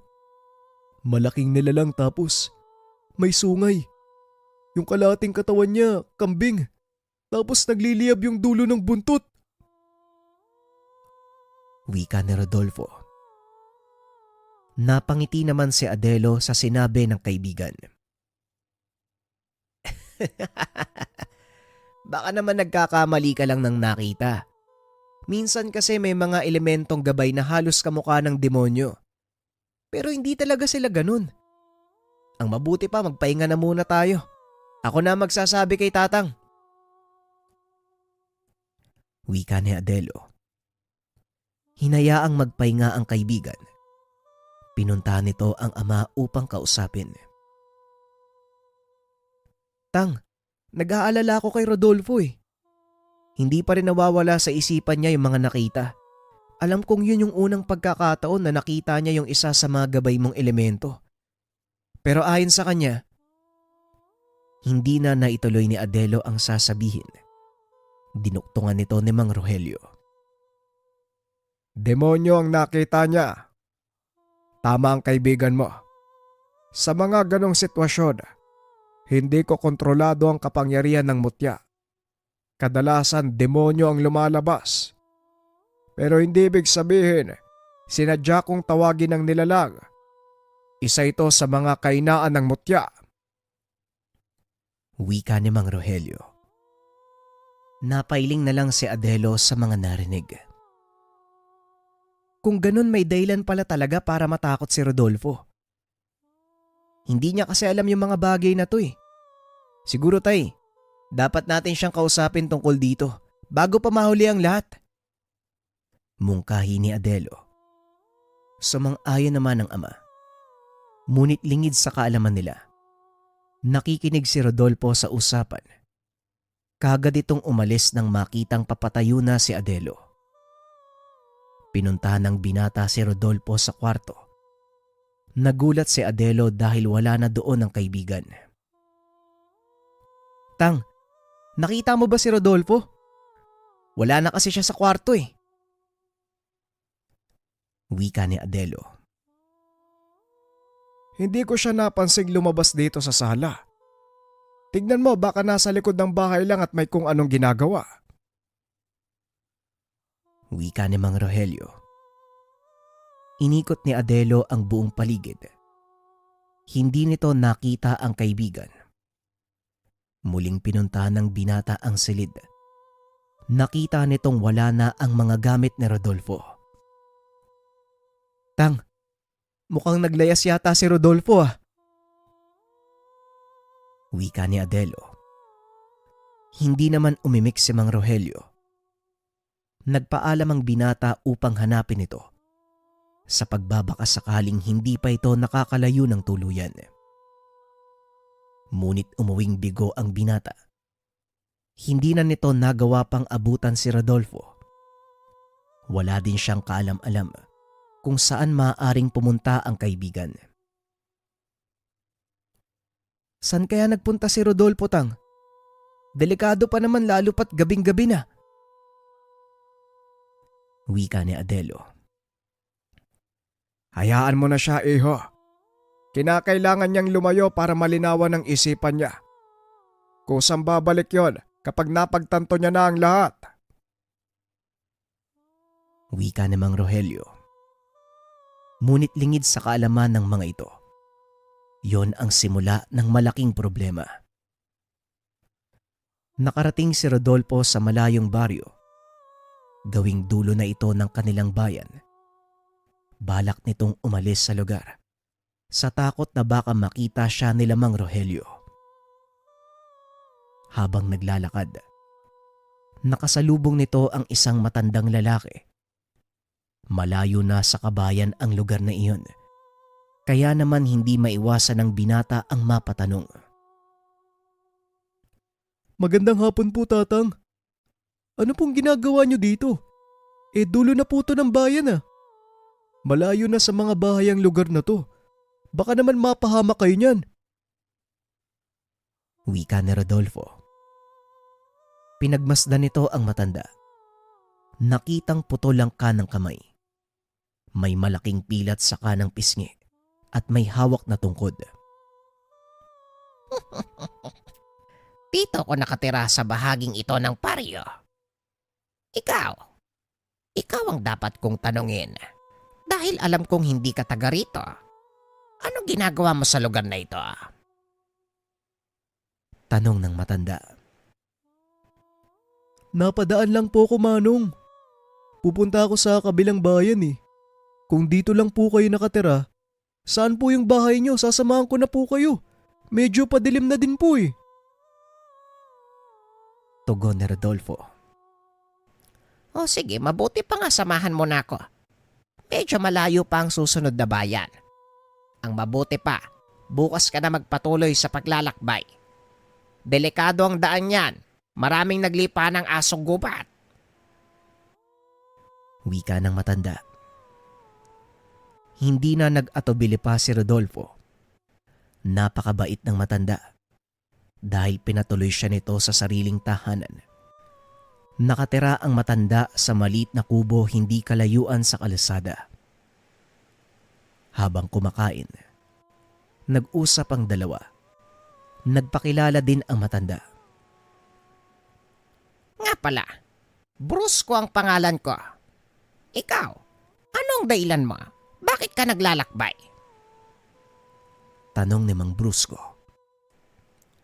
May mga bagay lang akong kailangang ayusin, Manong Brusco. Medyo magulo yung naging buhay ko eh. Tugon ni Rodolfo. Kung minsan, kinakailangan nating lumayo sa karamihan para mahanap ang ating mga sarili. Tama ang ginawa mo. Kung gusto mo manatili ka muna kahit ilang araw lang, baka sakaling may maitulong ako sa iyo. Wika ni Mang Brusco. Napag-isip-isip ni Rodolfo na tama ang sinabi nito.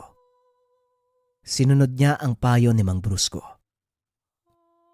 O sige po, walang problema, Manong. Masipag naman ako eh. Tugon ni Rodolfo. Nanatili ito sa tahanan ng matanda. Dito natuklasan na manggagamot din si Mang Brusco. Maagang nagising ang binata dahil nakarinig ito ng mga taong tumatawag sa pangalan ni Mang Brusco. Sa paglabas ng binata, nakita nito ang napakaraming taong nag-aabang sa bakuran ng matanda. Mabuti naman nagising ka na. Kakailanganin ko ng tulong mo ngayong araw. Medyo marami ang pasyente ko. Wika ni Mang Brusco. Hindi na nakapagsalita si Rodolfo. Sa isip nito, parang nakatadhana na mapunta siya sa isa pang manggagamot. Habang nanggagamot ito, pinakikiramdaman ng binata si Mang Brusco. Nakita nitong kakaiba ang pamamaraan ng matanda kaysa sa maestro. Lalo na sa pakikipagtuos sa mga elementong nanggagambala ng tao. Mas mainahon ito at hanggat maaari ay kinakausap niya. Nagbibigay ng pagpipilian. Kadalasang nauuwi sa pakikipagkasundo. Sa pamamaraang ito, ang gumagambalang elemento mismo ang nagpapagaling sa pasyente. Napansin din ni Tandang Brusco na may nalalaman si Rodolfo. Ngunit hindi muna ito nagsalita dahil maaaring natsambahan lang ito ng binata. Matapos ang mahabang araw ng gamutan, saka pa lamang kinausap ni Mang Brusco ang binata. Dito na ikwinento ni Rodolfo ang lahat. Ngunit hindi nito nabanggit ang tungkol kay Mang Rogelio. Sa nakikita ko sa'yo, kaunting pagsasanay lang, magiging mahusay kang manggagamot. Likas ang kaalaman mo sa mga halamang gamot, pati na rin sa elemento. Manatili ka pa ng ilang araw at sisiguraduhin ko sa'yo, magiging mahusay kang albularyo. Wika ni Mang Brusco. Sana nga po. Wala naman po akong hinahangad kundi ang makatulong sa maraming tao. Sa tamang paraan po. Handa po akong gugulin ng panahon para matuto. Wika ni Rodolfo. Kung ganun, wala na tayong dapat pag-usapan. Alam mo, minsan din akong naging mag-aaral. Disipulo ng isang mahusay na manggagamot pero nagkamali ako. Dahil hindi ko inunawa ang lahat. Hiling ko lang sa'yo, sana wag kang matulad sa akin. Nawalan ako ng kaibigan at mga taong tinuring kong pamilya ng araw na yon. Malaking pagkakamali kung tutuusin. Kaya ayokong maulit yon sa mga makiking mag-aaral ko. Wika ni Mang Brusco. Ilang mag-aaral na po bang tinuruan niyo, Manong? Tanong ni Rodolfo. Napangiti naman si Mang Brusco at nagsalita. Ang totoo, ikaw ang kauna-unahan kong mag-aaral. At siguro, ikaw na din ang magiging huli, kaya binabati kita. Tugon ni Mang Brusco. Natawa si Rodolfo sa sinabi ng matanda. Yun ang naging simula ng magandang samahan ng mag-aaral at guro. Maraming natutunan ang binata kay Mang Brusco. Hanggang sa tuluyan na itong naging batikang manggagamot. Tumatanggap na din ito ng sariling pasyente. Kung malaki ang naging pag-unlad ni Rodolfo, hindi naman nagpauli si Adelo. Naging mahusay ang binata sa kumbate espiritual dahil na din sa paggabay ng ama. Matagal na panahon din ang nakalipas. Ngunit ni minsan, hindi nawaglit sa isipan ni Adelo ang kaibigan. Kumusta na kaya si Rodolfo, Tang? Matagal na panahon na yung lumipas simula nang umalis siya sa bahay. Wika ni Adelo. Kung nasaan man ngayon ang kaibigan mo, siguradong nasa mabuti siyang kalagayan. Alam kong may mga natutunan siya mula sa atin at sana gamitin niya ito sa mabuting gawi. Wika ni Mang Rogelio. Hindi na inasahan pa ni Adelo na muli silang magtatagpo ni Rodolfo. Ngunit sadyang mapaglaro ang kapalaran. Isang pasyente ang nakapagsabi sa kanila ng tungkol kay Rodolfo. Nakita ko yung dati mong estudyante dito, Mang Roelio ha. Mukhang nanggagamot na din siya ngayon. Madalas ko siyang nakikita sa bayan. Wika ng pasyente. Hindi naman nagsalita si Mang Rogelio. Kinausap nito si Adelo. O subukan mong puntahan ang kaibigan mo sa bayan. Baka sakaling makita mo, ikumusta mo na lang ako. Wika ni Mang Rogelio. Natuwa naman ang binata sa sinabi nito. Kinabukasan maagang umalis si Adelo papunta sa bayan. Hinanap nito si Rodolfo sa paligid. Ngunit hindi niya ito kagad natagpuan. Nagpa siyang umuwi ang binata. Nang mapada nito sa plaza, nakita ang mga taong nag-uumpukan. Nilapitan nito ni Adelo para makiusyoso. Nakita nito ang isang matandang putol ang kanang kamay. Nagbebenta ito ng mga lana at kung ano-ano pang halamang gamot. Laking gulat ng binata nung makita nito kung sino ang kasama ng matanda. Rodolfo, ikaw ba talaga yan? Bungad ng binata. Napalingon si Rodolfo at ngumiti. Hoy Adelo, kumusta na? Oo, ako nga to. Anong ginagawa mo dito sa bayan? Tanong ni Rodolfo. Matagal ka naming hinahanap eh. May nakapagsabi sa akin na dito ka daw makikita. Hindi nga ako nagkamali. Teka, sino yung kasama mo? Balita ko nang gagamot ka na din ah. Tanong ni Adelo. Siya ang bago kong maestro, Adelo. At oo, manggagamot na ako. Kagaya mo. O siya, mamaya na lang tayo mag-usap ha. Kailangan ko munang asikasuhin yung mga tao eh. Wika ng binata. Biglang naramdaman ni Adelo ang panlalamig ng kaibigan. Hindi na ito ang dating Rodolfo. Bagaman natutuwang makita siya, nararamdaman niyang iba na ang aura nito. Inantay niyang matapos ang trabaho ng dalawa. Kinuha ang pagkakataon para kausapin ang kaibigan. Rodolfo, sandali lang ha. Pwede ba kitang makausap? Tanong ni Adelo. Tatang, mauna na po kayo sa bahay.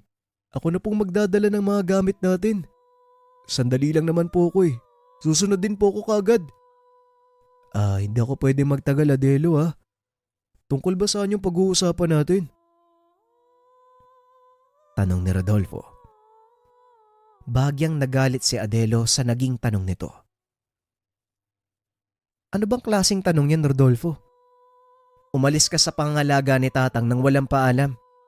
Sa tingin mo hindi kami nag-aalala sa'yo? Matagal ka naming hinanap eh. Ang buong akala namin patay ka na. Wika ni Adelo. Mas pinili ko na lang na hindi magpaalam eh. Magulo kasi yung isipan ko ng mga sandaling yun.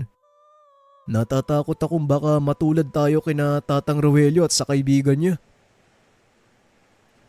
Wika ni Rodolfo. Alam mong hindi hahayaan ni tatang na maulit yun. Sana lang nagtiwala ka sa kanya. Wika ni Adelo. Nagulat ito sa sagot ng kaibigan.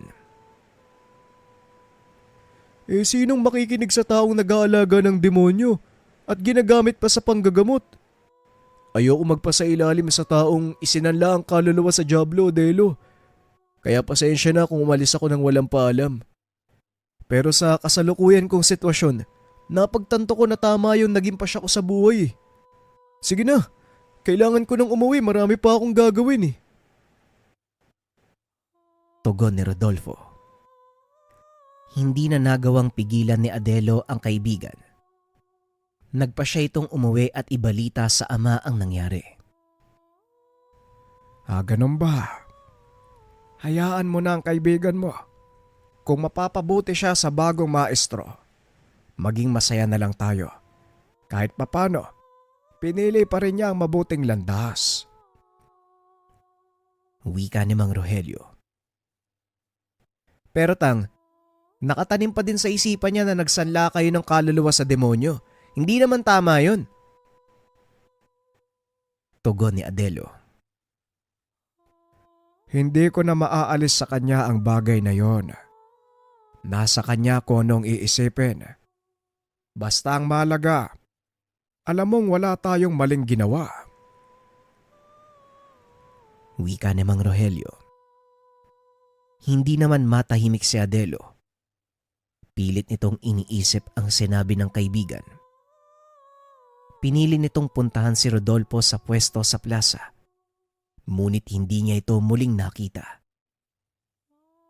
Ilang beses siyang nagpabalik-balik sa lugar. Kaso nga lang wala siyang nakitang bakas ng kaibigan. Hanggang sa isang lalaki ang nakilala nito. Mawalang galang sa'yo, iho. Narinig kong itinatanong mo sa mga taong nandito ang tungkol sa dalawang manggagamot. Wika ng matanda. Opo, Manong eh. Kilala niyo po ba sila? Tanong ni Adelo. Sino bang hindi makakakilala kay Brusco at sa mag-aaral nitong si Rodolfo? Abay, napakahusay nilang manggagamot. Ang balita ko pa'y mas mahusay pa sila kaysa kay Rogelio. Tugon ng matanda. Biglang nanlamig si Adelo sa narinig. Naalala nito ang kwento ng ama. Brusco? Brusco po yung pangalan ng matandang kasama ni Rodolfo. Sigurado po ba kayo, Manong? Tanong ni Adelo. Tama ka, iho. Sigurado ako. Kilala ko ang taong yun. Kung gusto mo, isasamahan pa kita sa kanilang tahanan. Muling wika ng matanda. Kaso nga lang mas ginusto ni Adelo na bumalik muna sa tahanan at ibalita sa ama ang nalaman. Pagdating sa bahay, laking gulat ni Mang Rogelio nang marinig ang sinabi ng binata. Anong sinabi mo? Brusco ang pangalan ng bagong maestro ni Rodolfo. Baka naman kapangalan lang. Tanong ni Mang Rogelio. Hindi din po ako sigurado, Tatang. Pero malakas ang kutob ko na yun ang kaibigan mong si Brusco. Tugon ni Adelo. Huwag muna tayong magpapakatiyak. Kailangan nating patunayan ang mga sinasabi ng matandang yon. Teka, nakilala mo ba kung sino nagsabi sa'yo ng tungkol sa bagay na yon? Tanong ni Mang Rogelio. Hindi po, Tang, pero talagang malakas yung kutob ko eh. Si Mang Brusco nga ang tinutukoy niya. Isang paraan lang para mapatunayan natin. Oh, Tay, ano pong nangyayari sa inyo? May masakit ba? Tanong ni Adelo. Sinasapo ni Mang Rogelio ang kanyang dibdib. Nakita nito na hawak-hawak ng matanda ang maliit na boteng sisidla ng mutya. Binubuksan niya ito sa pamamagitan ng bibig. May kalaban, Adelo. Hindi biro ang taglay niyang lakas. Wika ni Mang Rogelio. Napalingon si Adelo sa labas ng tahanan. Nakita ang isang pamilyar na imahe. Rodolfo, bakit mo ginagawa to? Anong kasalanan ni Tatang sa'yo? Tanong ni Adelo. Hindi na sumagot pa si Rodolfo. Dali-dali itong tumakbo palayo. Hahabulin pa sana ito ng binata. Ngunit hinawakan ni Mang Rogelio ang kanyang kamay. Huwag ka nang mag-aksaya ng oras sa kaibigan mo. Itinuring kanyang kalaban, kaya tanggapin mo na hindi na siya babalik pa. Wika ni Mang Rogelio. Habang inaalalayan papasok ng tahanan. Samantalang sa tahanan naman ni Mang Brusco, tahimik na kumakain ng dalawa. Nang biglang may kumatok. Dali-dali itong pinagbuksan ni Rodolfo. Laking gulat ng binata dahil biglang nanigas ang katawan nito. Naglipa na sa paligid ang mga elemento. Nakita din nito ang isang pamilyar na muka. Adelo, paano mong natunto ng tahanan ko? Tanong ni Rodolfo. Ngunit hindi sumasagot si Adelo. Ibinaling nito ang atake kay Tandang Brusko, dahilan para tumilapon ang matanda palayo. Walang yaka, humanda ka sa akin. Pagbabayaran mo ang pananakit mo sa... Hindi na naituloy ni Rodolfo ang sasabihin. Pinigilan din siya ni Tandang Brusko. Sandali lang, Rodolfo. Maghulostili ka. Hindi siya ang kaibigan mo. Wika ni Tandang Brusko. Bigla itong sumuka ng dugo. Dali-daling pinunta ng binata ang maestro. Nang mga sandaling iyon, parehong galit ang laman ng puso ng dalawang binata. Kinabukasan muling pumunta ng bayan si Adelo para hanapin si Rodolfo. Ngunit lingid sa kaalaman nito na pumunta na sa tahanan nila ang kaibigan. Nang mga sandaling iyon ay nakaharap nito si Mang Rogelio. Magandang umaga sa iyo, Rodolfo. Ay salamat naman na padalaw ka. Anong sadya mo? Tanong ni Mang Rogelio. Nasaan si Adelo? Kailangan niyang panagutan ang ginawa niyang pagsalakay sa bahay namin kagabi. Dahil sa kanya kaya napahamak ang maestro ko. Wika ni Rodolfo. Napatayo ang matanda sa sinabi nito. Teka, anong sinabi mong sumugod? Tanong ni Mang Rogelio. Huwag ka nang magmaang-maangan pa, tanda. Ilabas mo ang walang hiya mong anak kung ayaw mong lumala pa ang sitwasyon. Wika ni Rodolfo. Ramdam ni Mang Rogelio ang galit nito.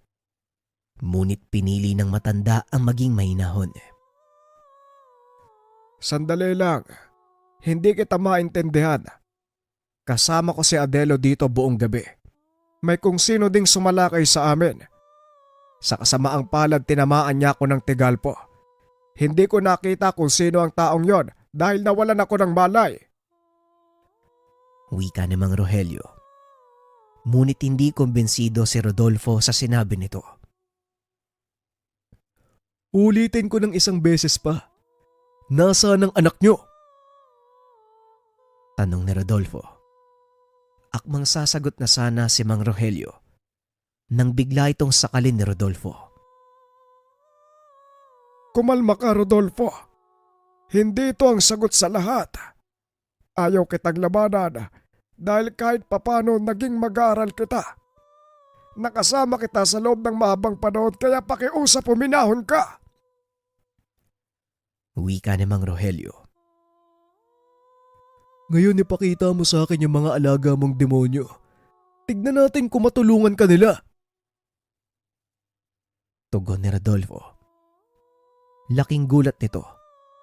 Biglang may gumapos sa kanyang itim na anino. Ayoko sanang gawin ang bagay na ito. Pero sa kasalukuyan mong antas ng pag-iisip, alam kong hindi mo ko papakinggan. Wala kaming kinalaman sa mga nangyari sa inyo. Bibigyan kita ng pagkakataong makaalis sa lugar na ito. Huwag ka na muli pang babalik. Wika ng matanda. Kaagad nitong binitawan si Rodolfo. Nang bumagsak ang binata sa lupa, mabilis naman nitong binato ng tigalpo ang matanda. Dahilan para maparalisa ang katawan nito at maglaho ang gabay na elemento. Mabilis na umalis si Rodolfo sa lugar. Hinanap niya si Adelo. Habang nasa daan, nakasalubong nito si Tandang Justino. Hindi magkakilala ang dalawa, kaya labis ang pagtataka ng binata nang kausapin siya nito. Narinig kong hinahanap mo ang anak ni Tandang Rogelio. Napakalakas ng boses mo, kaya dinig na dinig ko mula doon sa kabilang dako. Nakita ko sa bayan ng taong hinahanap mo. Balita ko'y hinahanap ka din nito. Wika ni Tandang Justino.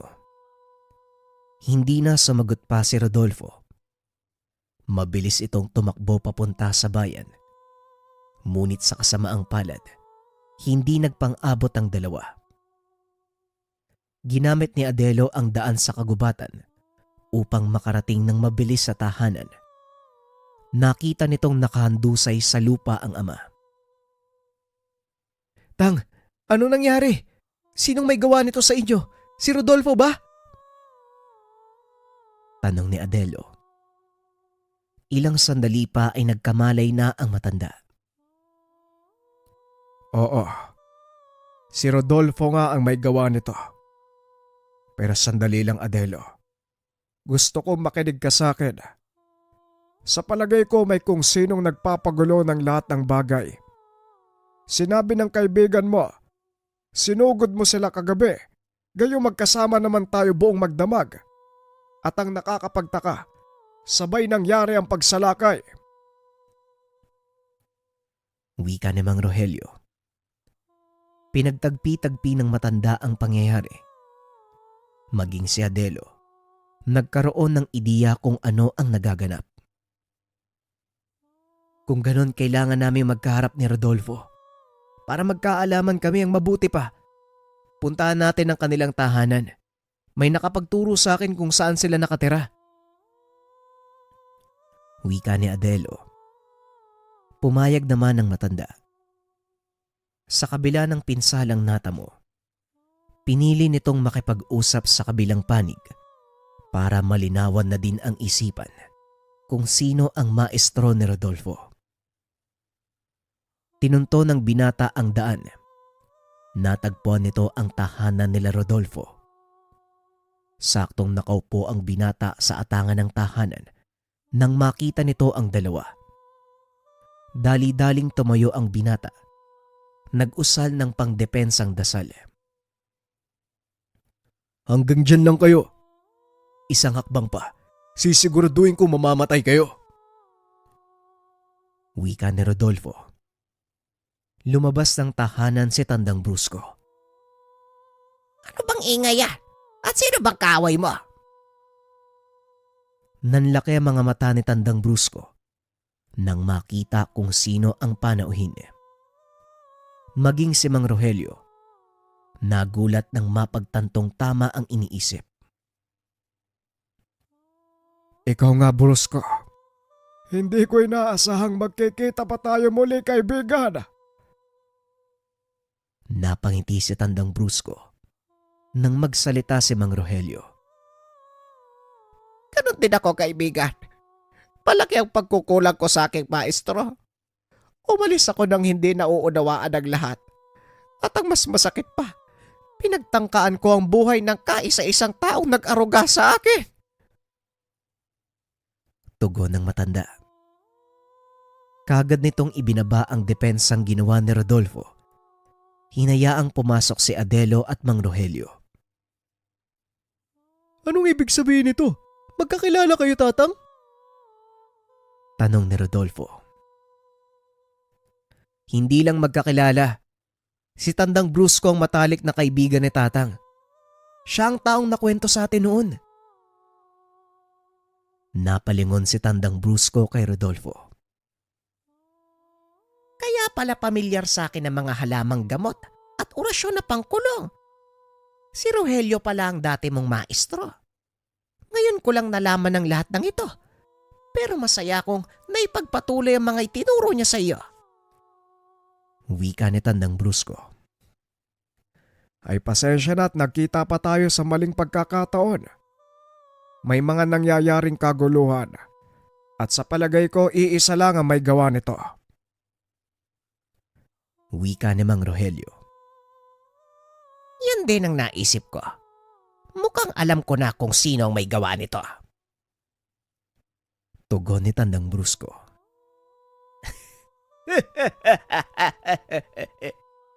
Kahit kailan, talagang napakatalas ng isipan niyong magkaibigan. Bagay na kinaiinisan ko. Dahil sa tuwing nakakabangga ko kayo, hindi man lang ako nananalo. Pero ngayong uugod-ugod na kayong pareho, hindi na ako magdadalawang isip na tapusin ang sinimulan kong laban. Laking gulat ng dalawang binata dahil ang matandang iyon ang nakilala nila at nag-udyok ng kaguluhan. Ikaw, kung alam ko lang na ikaw ang may gawa ng lahat ng to, hindi na sana ako nagsayang ng oras. Hindi na sana ako nagtanim ng galit sa kaibigan ko. Ganon din sana ako eh. Sana hindi ko nagawang sakta ng dati kong maestro. Patawad, Tatang Roelio. Nabulagan po ako ng galit. Wika ng dalawang binata. Ay walang problema, naiintindihan kita pero Postino, pasensya na. Masyado na kaming matanda ni Brusco para makipaglaro pa sa'yo. Siguro, hahayaan na lang namin ang dalawang ito na ituloy ang sinimulan nating laban. Wika ni Mang Rogelio. Naikwento na nito sa dalawang binata ang tungkol sa isang tao na pilit na sumisira sa samahan ng dalawa. Kaya naman naging malinaw sa mga ito ang intensyon ni Tandang Justino. Walang problema sa akin hanggat kaya nilang makipagsabayan. Nagkatinginan ang dalawang binata at napangiti. O dating gawi, Adelo. Alam mo na ang gagawin. Oo naman. Simulan na natin? Inaantay ko lang na sabihin mo yan eh. Pag-uusap ng dalawa sabay sugod. Si Rodolfo ang gumawa ng pananggalang sa paligid para hindi makaalis ang kalaban. Samantalang si Adelo naman ang direktang umaatake gamit ang mga dasal. Nung una ay nagagawa pang makaiwas ng matanda. Ngunit kalaunan, nakaramdam ito ng panghihina. Nararamdaman mo na ba ang epekto ng pananggalang ng kaibigan ko? Habang tumatagal ka sa loob nito, unti-unting nababawasan ang espiritual mong enerhiya. Kaya wala ka ng laban pa. Ayokong umabot sa punto na kailangan pa kitang patayin. Kaya sumuko ka na. Wika ni Adelo. Hindi nagpatalo si Tandang Justino. Pinangunahan nito ng galit. Sa kadailanang kahit sa mga mag-aaral ng dalawang katunggali, hindi niya nagawang manalo. Sino ka sa palagay mo? Bakit ako susuko sa mga kagaya niyong baguhan? Mamamatay akong lumalaban kung yun ang mangyayari. Wika ni Tandang Justino. Napailing si Mang Rogelio. Inihagis kay Adelo ang suot na botelya. Huwag mo nang patagalin ang isang yan. Marami ang mapapahamak sa oras na magpakawala siya ng mga elemento. Wika ni Mang Rogelio. Dali-daling binuksan ni Adelo ang bote. Nagsimulang tumawag ng mga nilalang. Dito lubusang nakita ni Rodolfo ang elemento na noon ay inakala niyang demonyo. Tingnan mo nga naman, maharlik ang balaw pala. Ito ang tanging katagang lumabas sa bibig ni Rodolfo habang pinapanood ang nilalang na parusahan ang matanda. Hindi nagtagal. Tuluyan itong napadapa ng elemento. Muli ay binigyan ito ng pagkakataon ng dalawang binata. Ngunit sadyang mataas ang ihi ng matanda. Kaya walang nagawa si Adelo, kundi tuluyan itong patawan ng kaparusahang kamatayan.